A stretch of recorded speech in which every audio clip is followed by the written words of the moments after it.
It's 12 noon in Accra, Ghana, 3 p.m. in Addis Ababa, Ethiopia, and 8 p.m. in Beijing, China. You're watching Midday Live. I am Wendy Lai. Coming up this afternoon, Accra Metropolitan Assembly pulls down billboards that have been illegally mounted in the capital.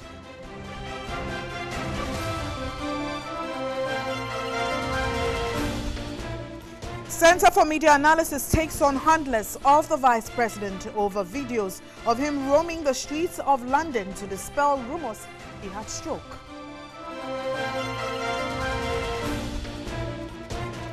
Police administration arrests Kwabenya COP killer.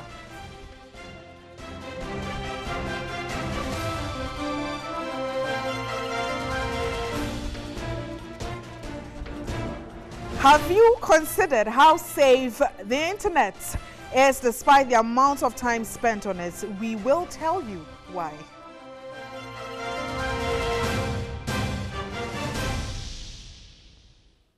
So we have details of these stories, international news, sports and entertainment coming up shortly. Let's start with our stories now. And Vice President, that's images of Vice President Dr. Mahamudu Bawumia and his wife have emerged on social media, with the two taking a stroll on the streets of London. The Vice President has been on medical leave in the UK for the past 1 week.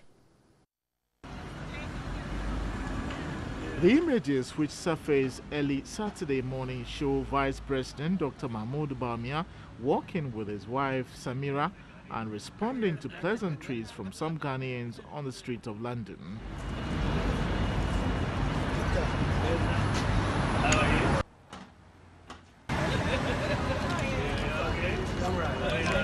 Christian or something.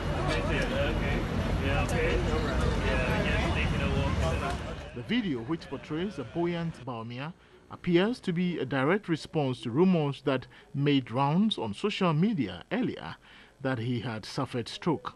Earlier this morning, Information Minister Mustafa Hamid had revealed that he had a conversation with Dr. Bawumia, whom he said was doing very well and will be back home very soon.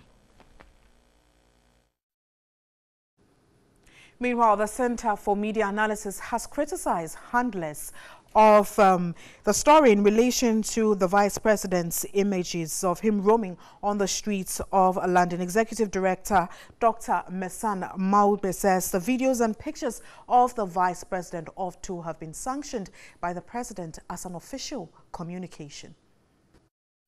If you follow how the health of His Excellency the Vice President has been communicated to us as a nation, there has been a bit of a political communication gap that has been created.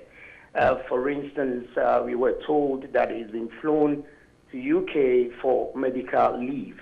And that phrase alone, it's already embedded or leads to so many meanings that people can read into it, because having a medical leave could mean that he's going to rest, or it could mean also that he's going to seek medical attention, which you were not really told. So when it comes to political communication, the first thing one needs to take care of is to be very straightforward, to be very truthful. But when you look at the video that we're looking at now, I must say that this video hasn't got any official underpinnings, because before His Excellency the Vice President was flown out of the country, a press release was issued. So I think every political communication should have an opening and a closure. We cannot use this video as a closure, because we don't know even where it's coming from. And I don't think the presidency would like to communicate about the health of His Excellency the Vice President through a video, because we were not given a video from the beginning as the opening part of the political communication or the conversation. So we cannot use this. But then one can also say that it's rather been adding to the rumor. And I think that is why you and I and the viewers and the listeners, we are discussing this, because of the political communication gap that has been created. And I think we also need to be very mindful that the health of His Excellency the Vice President has a correlation between investor relations. So we should be very mindful as to how we handle it, how we treat it. We cannot just treat it anyhow. And I remember recently the information minister was also asked a question, relating to the health of by someone that the person was saying that, well, Mr. Gabi has also made certain commentary, and he said that he was very specific, which I think was very right. He said, Mr. Hamid said that Mr. Gabi Ochre doesn't speak for the government. So we don't need a video to counter a rumor. We need to be told. So I would say that as a nation, we should ignore the video because we were not informed through video, and we can also use video as a closure to the ongoing conversation. And that interview was recorded on News 360. You're still watching Midday Live, and let's look at one of our headline stories. The Accra Metropolitan Assembly, in collaboration with the Advertising Association of Ghana, has pulled down all billboards that have been illegally mounted in parts of the capital. This comes after several warnings by both institutions last year for advertisers to seek the necessary documentations before mounting billboards. My colleague, Comrade Dujemfi, will be joining us shortly with some updates on this story. But the news is that the Accra Metropolitan Assembly, in collaboration with the Advertising Association of Ghana, has pulled down all billboards that have been illegally mounted in parts of the capital. This comes after several warnings by both institutions last year for advertisers to seek the necessary documentations before mounting billboards.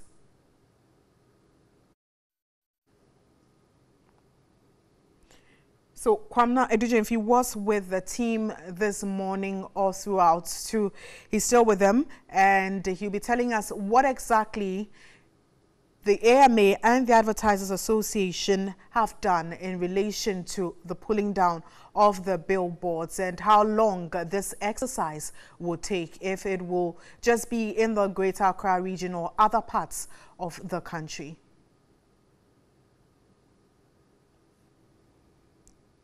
So the Accra Metropolitan Assembly, in collaboration with the Advertisers Association of Ghana, have pulled down billboards that have been illegally mounted in parts of the capital.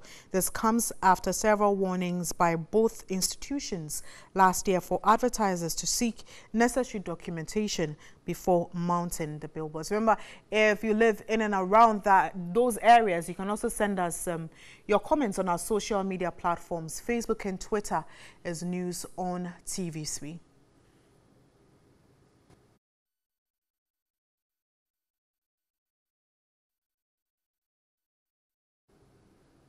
So as and when we get Kwamna Edujemfi, he'll give us that live update we're expecting on the demolition exercise, which is including the demolition of billboards that have been mounted in the capital.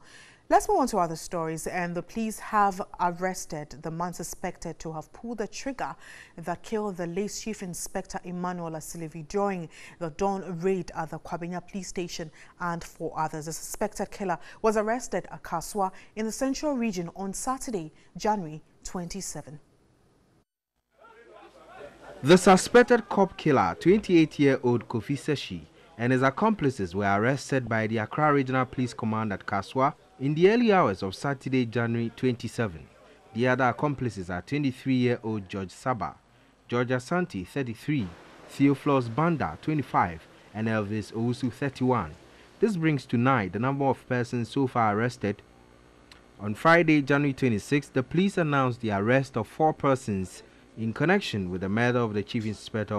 Those arrested included 2 each of the escapees and those who carried out the attack on the police station. The Inspector General of Police, David Asante Pietu, at a media briefing also announced a 15,000 cedis reward for anyone who will assist the police in apprehending the perpetrators of the heinous crime on Sunday, January 21.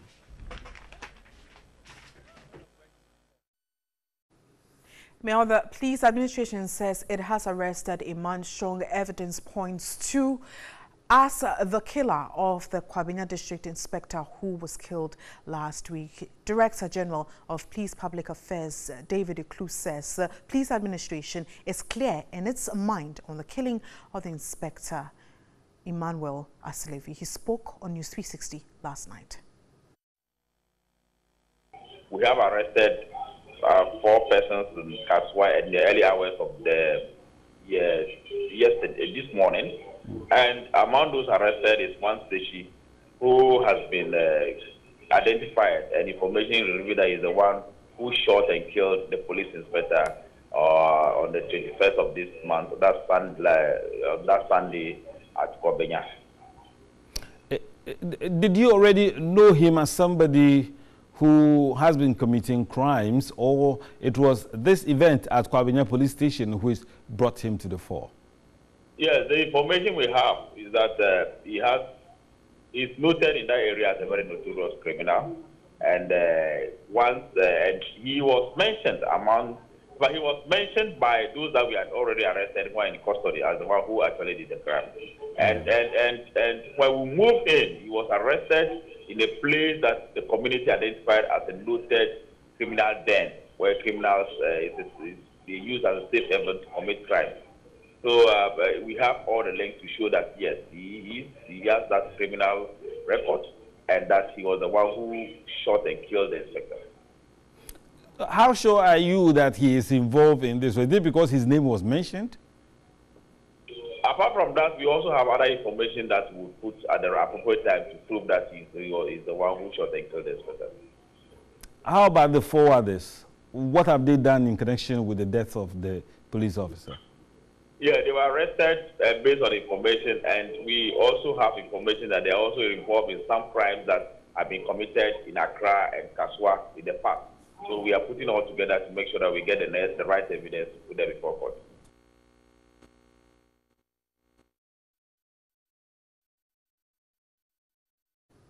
Let's go back to our earlier story where the Accra Metropolitan Assembly, in collaboration with the Advertising Association of Ghana, has pulled down all billboards that have been illegally mounted in parts of the capital. This comes after several warnings by both institutions last year for advertisers to seek the necessary documentations before mounting the billboards.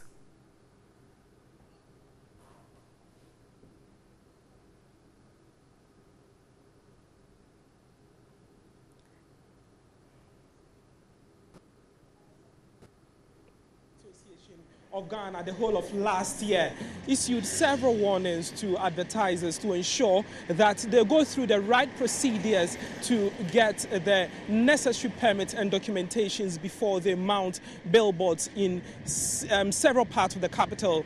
But then they did not adhere to it because you go to several places, and according to the AMA and the Advertising Association of Ghana, there are a number of billboards that have been mounted across the capital that are illegal. Illegal meaning they do not have the right permits and the necessary documentations that gives them the permit to mount the billboards. In a very short while, I will be engaging the Executive Director for the Advertising Association of Ghana, as well as the Chief Executive Officer for the Accra Metropolitan Assembly, in the name of Honorable Ni Ajay Soa, to tell us more about an exercise which began this morning. The exercise is, should I call it a decongestion exercise, which started somewhere around 8:40 a.m. Right from the Dankwa Circle and moving to Kwame Nkrumah Circle area, and mostly it's been targeted at the medians of these major streets and some major billboards. And it will surprise you the major companies who are involved in this practice. Good afternoon, gentlemen. Good afternoon. Yes. Now tell us, what is the main purpose for this exercise? Well, first of all, we want to declutter the city. We did an audit of the billboards in town, and we realized that there are a lot of illegal billboards that are in town. And some of the billboards also that are mounted poses serious safety concerns, and which we are also addressing in the city. So it's a combination of factors. At the end of the day, we want to make sure that we have a city which there is sanity prevailing.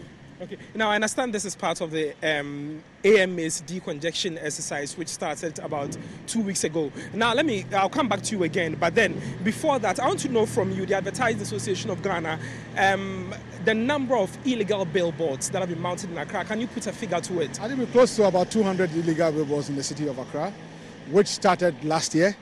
You know, after the political campaigns. Normally, when we're having elections, people take advantage and abuse the system. And so after the political campaigns, it was behaving of that, and a new mayor was installed in Accra, and he had a policy direction, and he knows what he wants to do.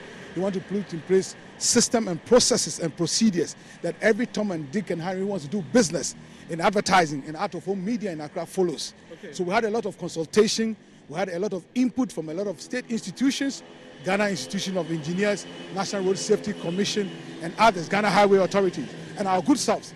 And we put this document together. The final validation workshop was in November there about last year. Okay. And we said 2018, we're going to start a new process of permitting. You need to buy an application form, you need to bring a site plan, it has to be validated, there will have to be inspection, and it must conform to the standards, the outdoor advertising standards that was passed by the Ghana Standards Authority. So all these processes are in place. Whilst we were working at this under the cover of darkness, and during the holidays and weekends, others are trying to abuse the system. And they started mounting boards and places which are unauthorized. Mr. Dadzie, I'll come back to you again. But before that, I know the AMA, part of your responsibility is to ensure that we have a clean city. Now, the whole of last year, over 200 billboards that are mounted illegally. What has the AMA been doing all this while? Well, some of the legal billboards have been there for a while, somewhere in 2016, 2015. But I kept saying that the time is always right to do what is right.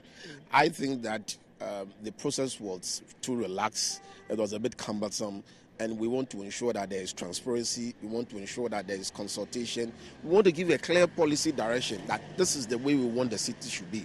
So the whole of last year was, you know, we're doing a lot of consultation with the AAG and many other agencies that we're working with. And we've come up with a clear policy direction that this is what we want to do.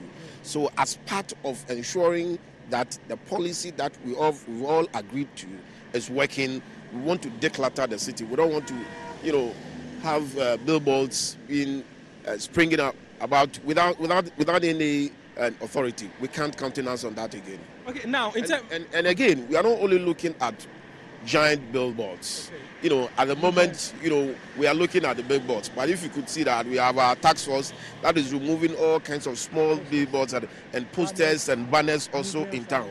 You could see as we drive around and walk about on the Ring Road Central, it's not a good spectacle at all. Okay. And this is a ceremonial road, so we are starting with all the ceremonial road. From here, we are going to the Independence Avenue, then we'll go to the Bounce Road, and go to, you know, all the ceremonial roads. We are tackling it as the first phase before we go into the inner cities. Okay, now, what is the plan for sustainability? Because this is not the first time. What is the plan now? The important thing now is that stakeholders are involved. Okay. And it behoves on all of us to monitor. That when we put the system in place, we'll have a mechanism where people can take WhatsApp pictures when they see anything going on. And like I said, if you see anybody mounting a billboard at the weekend, on a Saturday, on a Sunday, in the night, on a public holiday, it is unauthorized. Because under the new regulation, an engineer or works in there must supervise the mounting. And the assemblies don't work at the weekends, on the public holidays. So once you see this, it's an indication. We'll give up WhatsApp numbers, we'll give up hotline numbers that people can take that information to. You are part, we cannot be everywhere. And it is our citizens' responsibility to be part of the monitoring, including the media. And so that is why we have involved you in this exercise, that you see what we do. So when you see anything coming up, you can also prompt us, because we need, everybody must be part of this process. Because for us as an industry, it is an eyesore. It even affects the value of our industry. We are supposed to enhance the aesthetics of the city. We are supposed to give information to people. But what is happening? We have a lot of charlatans in our midst, and people are doing this for fly by night, and they are destroying the industry. And we think that they must put a stop to it, and we must work together with the authority. AMA is on the right path, and we are with them all the way. We are going on the long haul, and we expect you Don't sit on the fence and let a thing happen and then come and ask us questions. We are all part of the citizens and we must live to our responsibility. Okay, I know there is a lot more to talk about in terms of this particular issue. It is very broad, but then because of time, you would have to end here and then probably continue some other time. Thank you very much, gentlemen, for joining me here. It's still Midday Live on TV3, and I'm sure there is more to talk about. My name is Kobna Edu Jemfi for TV3 Ring Road, Accra.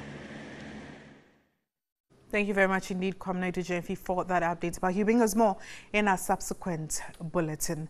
To some other stories, and the Ministry of Gender and Social Protection has announced plans to increase LEAP beneficiaries to include breast and cervical cancer patients. Speaking in an interview with TV3 in Kumasi, Sector Minister Otiko Afisa-Jaba said the support will absorb some of the cost of treatment and other medical expenses.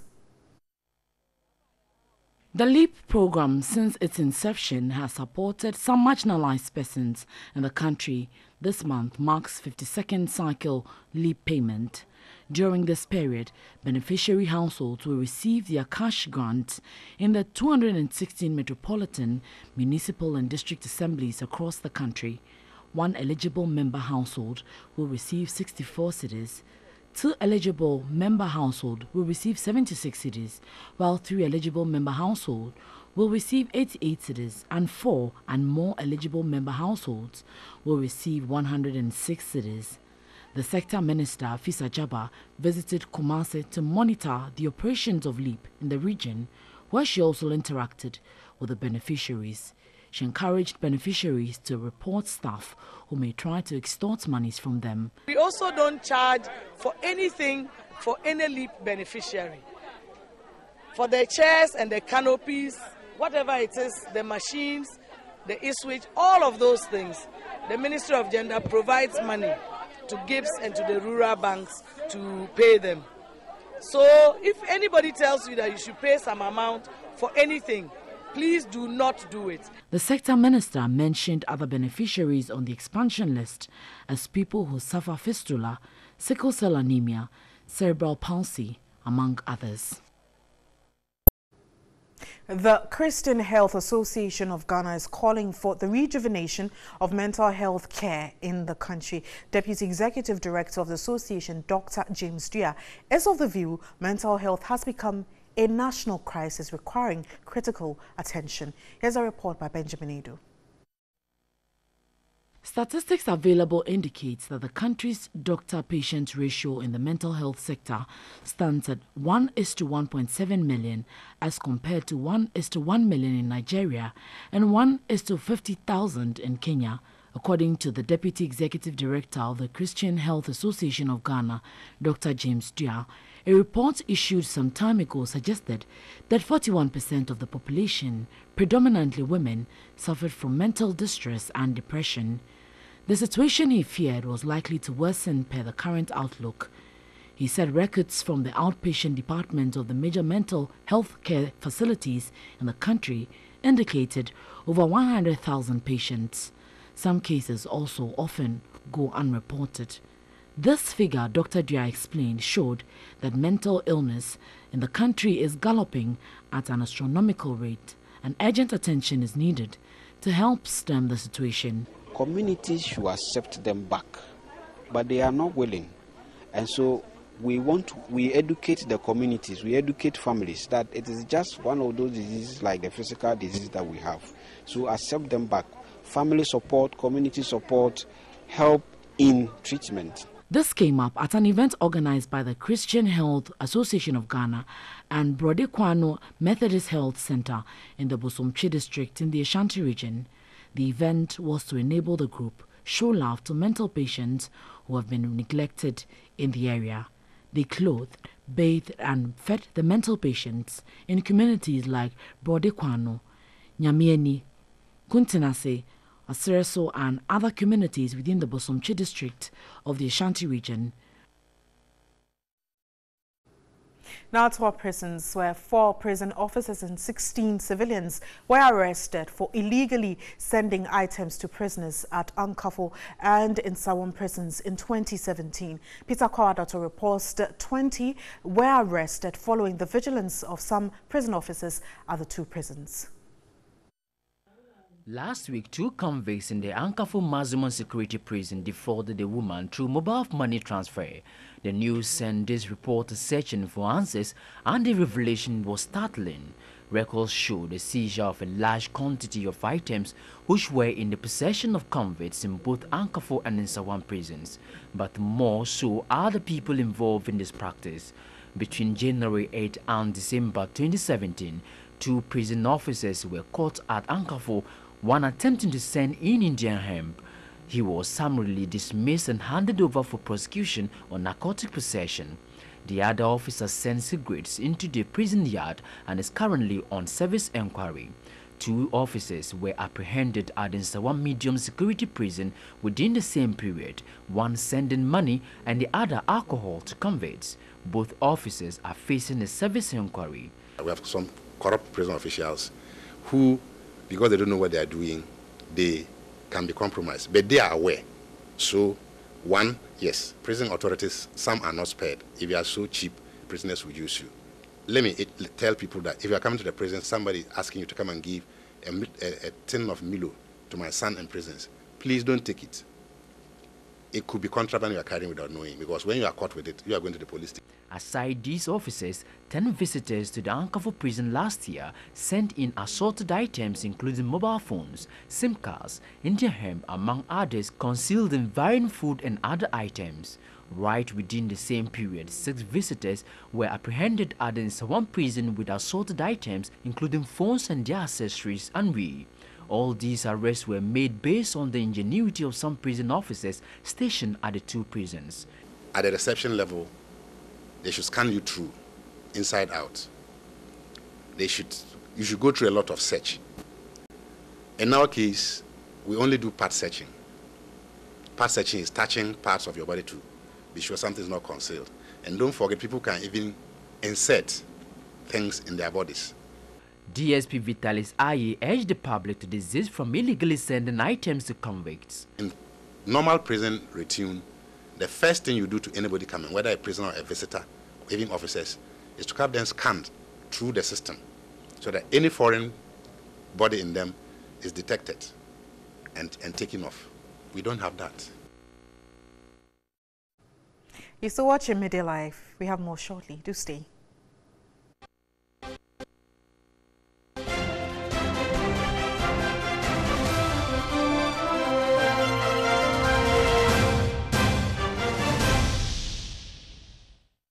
Thanks for staying. You're still watching Midday Live. Safer Internet Day 2018 will be celebrated globally on Tuesday, 6th February 2018, with the slogan, Create, Connect, and Share Respect. A better internet starts with you.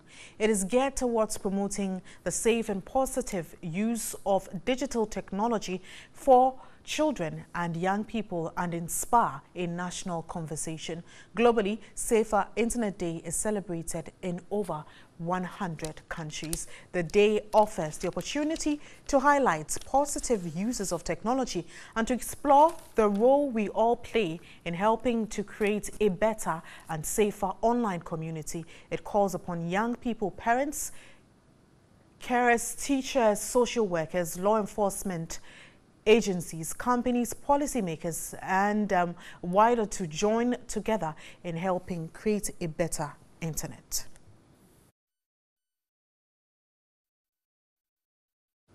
Now, here in Ghana, J Initiative is championing the Safe Internet Day, and joining me this afternoon in the studio is our item. Good afternoon, thanks for your time. She's Executive Director of J Initiative. We're grateful for your time. Thank you, Wendy. Good afternoon. Thank you for having me. Now, and good afternoon to your viewers. This is not the first time we're having such a celebration. And here in Ghana, of course, you are the forefront when it comes to the celebration of this day. Has it really been beneficial in any way? Have there been changes you've observed or seen? Yeah, Wendy, To start with, I think there has been changes when you watch the trend from year one, 2014, when we started observation.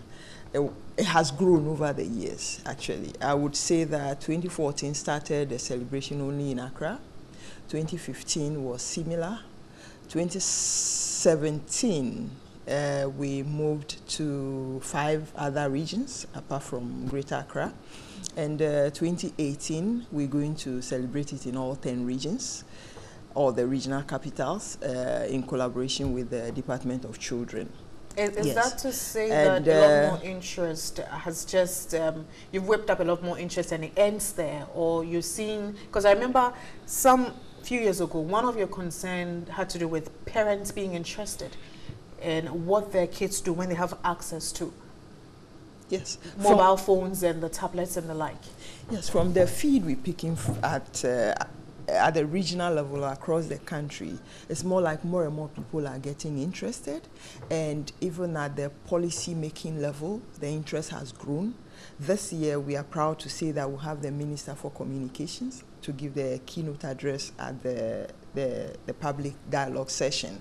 For me, which is a plus, because it gives us some sense of acceptance. Yes, so that is what I would say. For parents as well, they also growing to ask questions. The important questions there is. Telecom industries are putting systems in place now. We have a number of them putting anti-spam platforms in place to protect children. But I must add that it's not enough. And Safer Internet Day is not focusing on just the children. The theme, like you said, is create, connect, and share respect. A better internet starts with you. So each and every one of us has a responsibility in keeping the space hygienic. So if the cyberspace is not clean enough, it's not going to help the process in the conversation. So we will say that a lot of interest has grown in it. And even, let me take this opportunity to thank Media General, because I think you've been doing your best, even though we wish you would do more, in giving us a platform to push the issues across and all of that. Now, you in still talking about the interest, you mentioned earlier on that this will be done countrywide. Yes. So how will the process be like? Would you go to schools? What's the focus? The focus this year, because of the theme, we want to give the opportunity to the grassroots participants to voice out their feelings. So we're going to hold a local language sessions. So Greater Accra will happen at the Osu Home Schools. Upper West will happen at the one of the parks. When we do the media launch, we'll give the details of all the various locations, who will happen at the World Vision Hall and all of that. So each regional capital has a celebration, and this celebration is going to take place in the local language. But then the session happening at the national level is the public dialogue session, which will be at the British Council Auditorium on the 6th, where we'll have the discourse on how and what one could do to ensure that the internet space is kept safe. And it's not only children, it's not only young people, it includes teachers, includes policymakers, parents, and everybody else, including you. Now, one of the things that you've touched on over and over again over the years has to do with support and funding, because then from your very own research, we didn't have a lot of interest in there. Is that same years on? Wendy, is still same. As we speak now, this year, for instance, we have very few sponsors coming on board to assist, like the National Communications Authority, Facebook, Media General, First Bank, GBC, and Media Foundation for West Africa. Those are the only people we have coming on board. But you can imagine this is taking place in all the country, in the whole country, and we need support in that regard. So for me, we will take the opportunity to call on more people to come on board. We need people to fund our printouts. We need people to fund our banners, because publicity has to go, the language has to be interpreted in a way that people can relate with and all of that. So we call on more sponsors to come on board to support us. But we don't want to say that our partners aren't doing enough. We have partners who are giving technical support to get the program going. One of the main highlights, and which has been your concern, is the bit about child pornography and then pornography in general. Just today, there's a trending video of a pedophile taking advantage of a young girl, a child, and with the child's face all over. What do you make of this? Wendy, it has been a growing concern for us, or to us, especially when we heard about the cryptocurrency situation. You know what happens? Somebody is engaged, a young person is called into a hotel room, and cameras are fixed. The child is dragged to do something against his or her wish, and then the video is shared. But you know, the transaction doesn't happen physically, so the amount of money paid, the middle person is paid to the crypto, the Bitcoin account of that person. So it's difficult to track. So that is the first concern we have when we heard about the cryptocurrency and Ghana trying to bring it in. Yeah, it's been a concern, and the video making rounds today may not come from Ghana. But we cannot say that it hasn't come from Ghana, therefore it hasn't got implications for us. It has. Because people have it on their phones. That's right. So we would advise that anybody in possession of that video should stop sharing it. If we have the link, we can report to our partners like Google, if it's on a Google network, or Facebook, to remove it. So if we have that, we could do that. But we want to encourage people not to share those videos. The more you share the video, the more you re-victimize the young person involved. And it could be your child, it could be your sister one day. So as much as possible, we want to discourage people from sharing the videos. And if you have any issues with that, kindly report to us. We could help remove the link from. Oh, please. Yes. All right, thank you so much. Awo Aida Mamenya, she's Executive Director for J Initiative. You're still watching Midday Live, and we move on to others. And the high cost of energy coupled with short-term loans are retarding efforts of commercial farmers in the northern region. Some farmers are scaling down their acreages, while others are struggling to maintain their farms. Development experts have observed the northern region could turn Ghana's economy around, yet the potential remains untapped. Most inhabitants are into farming, but cost of production is a bane. Plowing an acre of land costs 60 Ghana cedis, a price that is pushing small-scale farmers out of business. Some commercial farmers are trying to pull others along. However, lack of funding and few available ones with high interest rates increase production costs.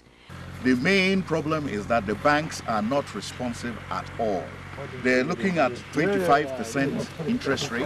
We can have the right conditions, which is the right kind of financing, long-term financing, low interest rate, to make the operation financially viable. On the price structure of diesel, and that we should think about how we give that tax rebate back to farmers who are using it for production. Energy for machinery is the most challenging, toppling their efforts of supporting small-scale farmers. 2,500 of its 5,000 hectares has been developed. 50 outgrower farmers are absorbed here. The CEO, Dr. Abu Sakara, says he could have done more. We should be thinking of solar energy, and we should think of those kinds of investments as, you know, public sector investments, where there's a public good element to it, the same as bringing water to the farm. We shouldn't leave those tasks for farmers, where we can move our medium scale to larger scale and groom a category of Ghanaian farmers who will be able to run farms like this. Officials of the 800 hectares Sisliko Bomb irrigation scheme share the same view. This project was designed to run on fuel generators because at the time there was no electricity. As you know, cost of fuel keeps increasing by the months.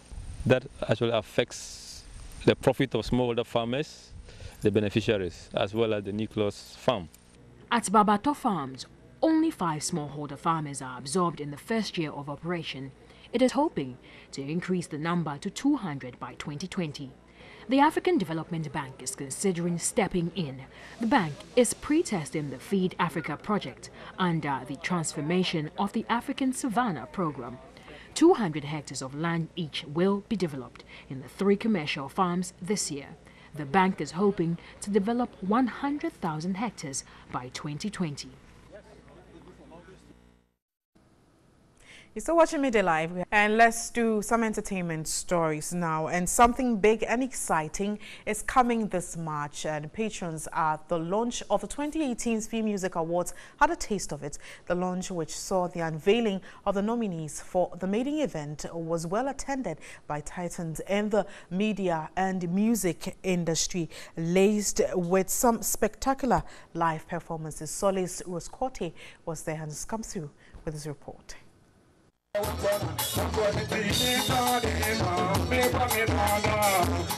The nominees were unveiled for the 21 categories up for grabs.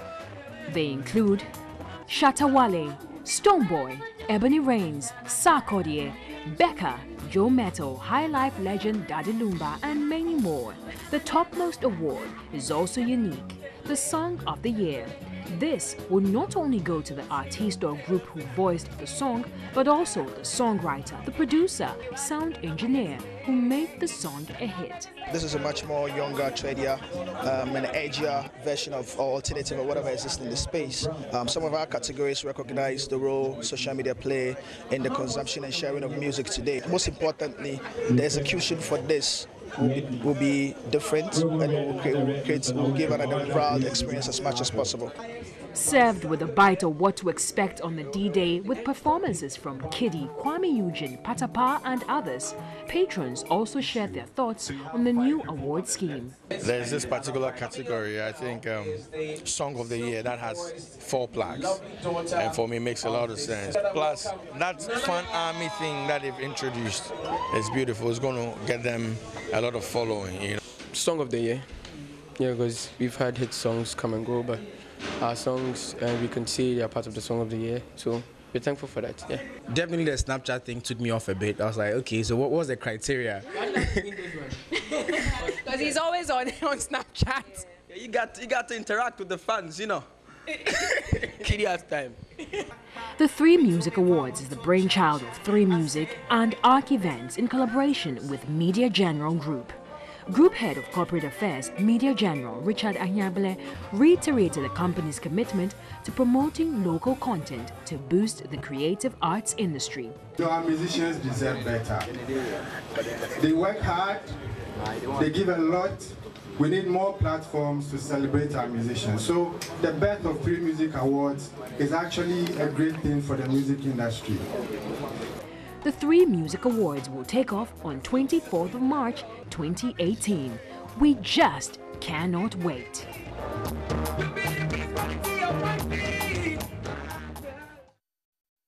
So on that note, we say thank you so much for watching Midday Live. I am Wendy Lai. Do have a lovely afternoon. Thanks for watching.